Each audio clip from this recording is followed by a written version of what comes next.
Hi everybody, my name is Jessica and this is my channel Plant Hooker. Now we're talking about more plants again today. This time it's one of my Ctenanthes. You all seen my Never Never plant, which I think is the Ctenanthe Setosa Light Form. Well, I'm bringing out my I don't need the catch pot. The Dark Form. Now, I got my Never Never plant here to show you the difference in the leaves. So, here's the Dark Form, and here is the Light Form. Better coloring one there. Now there is a difference, but sometimes I think, I don't know, yeah, I'm not exactly sure why or what makes this one the Dark Form and that one the Light Form, because there's sometimes where the inside part looks a lot lighter than him, but I was sold this as the Dark Form, so unless a mistake was made, I don't know. But I do know is they do have different care. For example, this one needs less light than that one. As to why, still not sure. All I know is that this guy does well right here, in this area right here, while he needs to be up there under a grow light. And this is a south-facing window, so he does get a little bit of light. And then I have another grow light right here for my corn plant. Yeah, my corn plant's on the floor now, because, well, with Gwen gone, it doesn't need to be up high to where nothing can get to it. But, so, another name for this guy is the Ctenanthe Gray Star. I think he's also called the Gray Star too. So they both answer to the same name. I'm trying to remember where I saw it. I think it might have been Reddit, where people were trying to get this one to be called Dark Star because it's different. But I don't think it got anywhere. I think just one person suggested it. Yeah. Now they are part of the Ctenanthe family, which means when the light is up, they put their leaves down, and then at night they fold back up. All Ctenanthes, Caleanthes, Stromanthes, and Marantas do this. That's why they're part of the Ctenanthe family, or the prayer plant family. Prayer plant is also another name for this guy. Now, these guys are native to South America, with the highest concentration of them being in the Brazil area. So they are found in the wild. They're not... Sorry, can't hear. They're not like something that was made in a lab, or not necessarily made in a lab, I should say hybridized at home. But I purchased him just about 6 months ago from Home Hardware on the island here over in Sydney. You may have seen that video. If not, I'll put it in the description so then you can see when I got this guy. So that way you'll get a better idea on what he looked like. And when I went back to look at it, he did look darker in the video than he does now. So... Now, when it comes to watering, these guys are very sensitive to lime and chlorine in the water. They don't like tap water, so if you have to water them, use either bottled or filtered water with a Brita or any other type of filter that works. And you'll want to change that. I know it says on the box every 2 months, but you'll want to do it every month because of the way these guys are. So, and because he's in a terracotta pot, My youngest painted this for me. He's a real Van Gogh. I have to water him every 5 days. In a plastic pot. Why can't I say pot? In a plastic pot, you may need less intervals of watering. It's just that terracotta absorbs a lot of water and dries out quicker. And I know, why did I put him in terracotta? Because this was the only size I had at the time that would fit him. Yeah, because you'll see that done in my, it's a repot and ramble I called it video. So I'll link that one too in the description box so you can see how his roots were and how I repotted him. Now, when it comes to fertilizer, they like the all-purpose and the fertilizer that's strictly for green plants. And you'll want to probably do it about twice a month.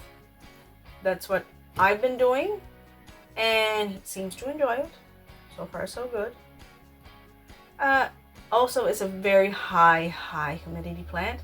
And because of my wood stove, which is not going right now because I ran out of wood and I'm waiting for another wood order, you'll want to mist them every 2 days. If you don't have a wood stove in your house, you might be able to get away with 3 or 4 during the winter time. But to be on the safe side, I know they say misting doesn't help. To be on the safe side, I do every 2 days. Just in case. And when it comes to these leaves, you'll want to clean them every 3 months so they can properly photosynthesis. And yes, you are. Good. Thrisp.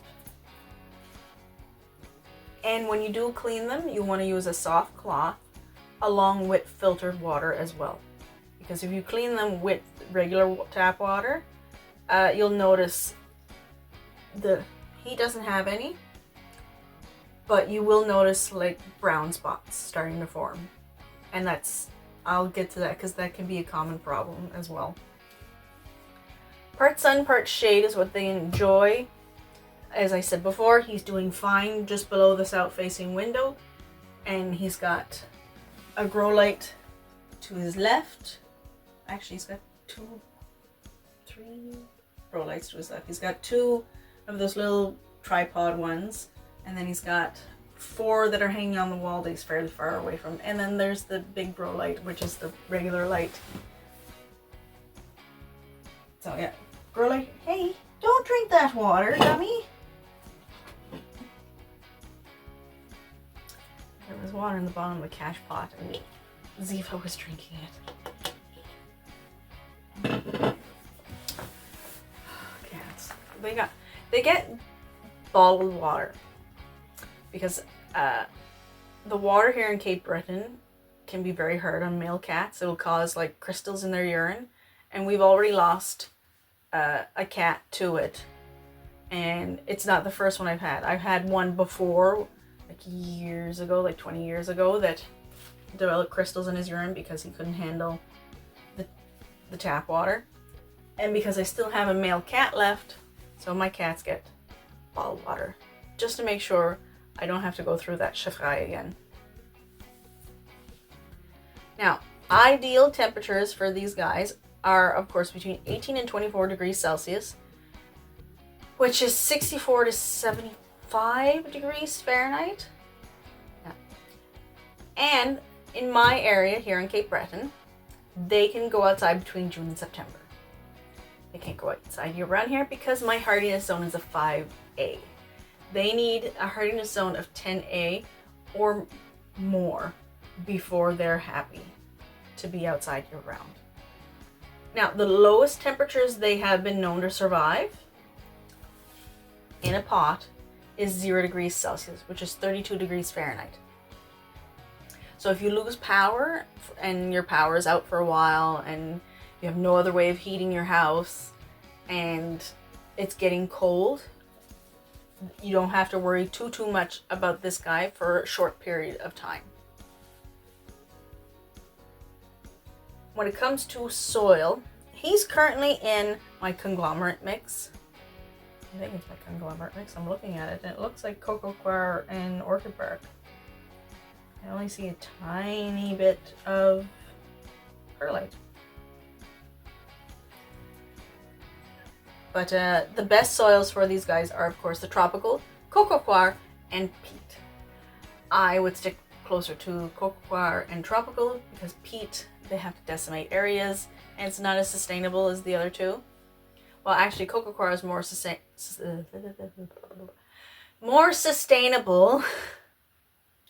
Words are hard today. More sustainable than the tropical and peat.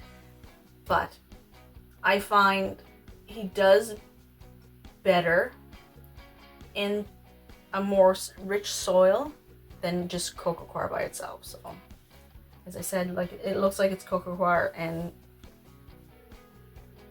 an orchid bark, but I do see like dirt in it. So I think it is my conglomerate. It's just, I think the perlite has all settled to the bottom, which usually perlite does the opposite. Yeah. Is sensitive to drafts. Don't put him anywhere drafty. He will not like it. Doesn't like cold, wind, nothing. So if you can help him being away from sensitive drafts, please do. Because I had tried, because he was in quarantine in my son's room, because he didn't fit in the normal area, because he was too big. And that window can be quite drafty. He didn't care for it. But luckily, it was October by the time he was able to come out of it. So he was only unhappy for like maybe a week or two. So it wasn't too bad. And the best thing about Ctenanthes, they are not toxic to cats. So if your tiny furry friend decides to chew on him, you got nothing to worry about other than maybe losing your plant, because I almost lost him to a cat attack. I'll put that video down below too in the description box, where I did how to care for this guy, because you can see he's much better now than he is in that video, but you can see there was like a cat apocalypse and only one leaf had survived, and then he made a couple little more, but he still had the leaf that survived that's like full of puncture holes. So it's quite funny. Now when it comes to pest,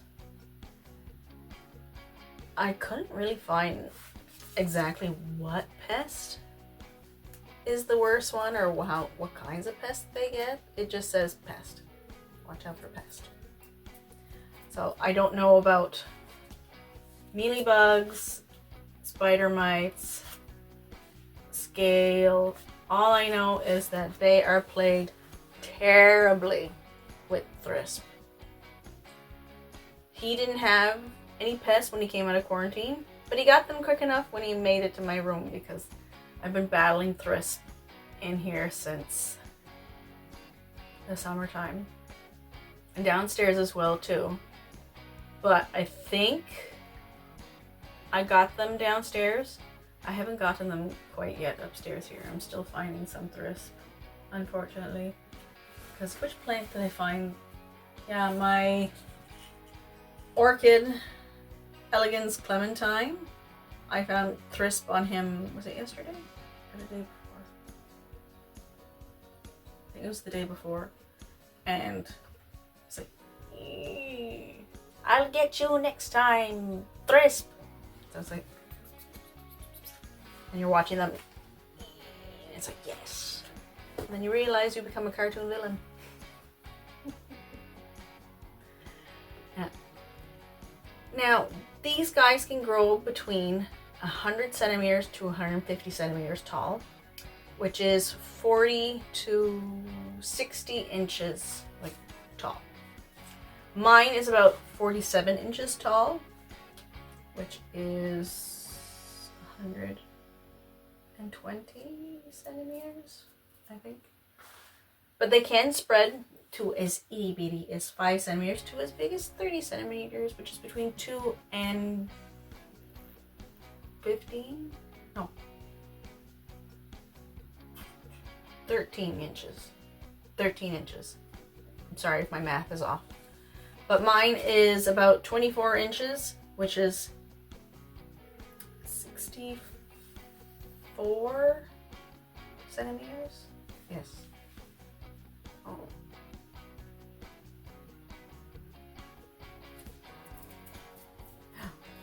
Now, when it comes to common problems with these guys, as I had mentioned before about brown spots from watering with the chlorine and lime, that is one of the signs that causes brown spots. Another one is underwatering or low humidity. And what will happen with that, because the brown spots are one of your first signs that there's low humidity, and then it'll turn to crispy leaves. I'll have to pick you up. And then everybody else gets in the way. So crispy leaves, like that. That's a sign of low humidity. Black spots, however, that is a fungal infection, which can be caused by overwatering, pest, poor drainage. Like, you may not be overwatering your plant, but he's not draining properly.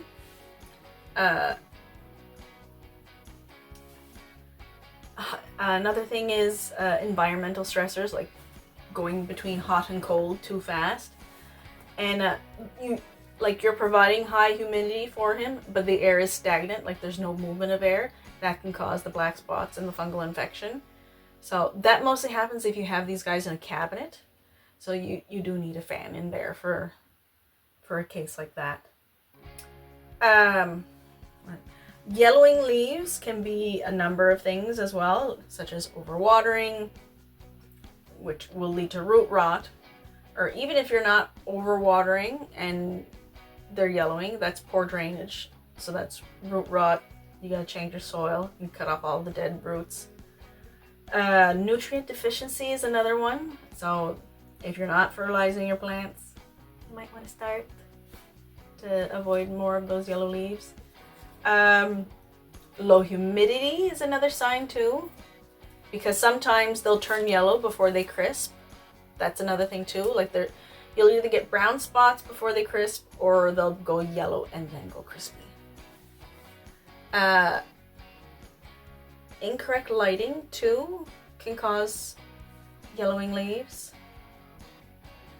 I'm not sure if it's too much light or not enough light. I think it's too much light, because these guys do prefer part sun, part shade. But I'm trying to find, because he has thriss. I'm looking for some thriss damage to show.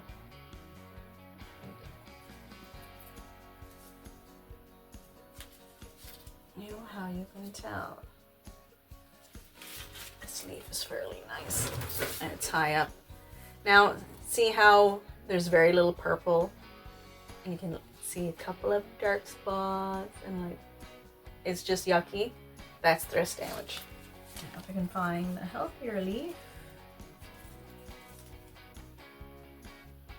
Oh, this one has poo on it. This one has lots of thriss damage. Yeah, because a healthy leaf will be all purple on the back. If you got no purpling at all and you see like some greens coming through, that's from the thriss. And I've got like none left on this guy. Oh, I found one. I found a healthy leaf. It's a small one, so I have to pick him up. Like, see, like they're starting to get to him. This is what a healthy leaf would be. It would be that color all the way through.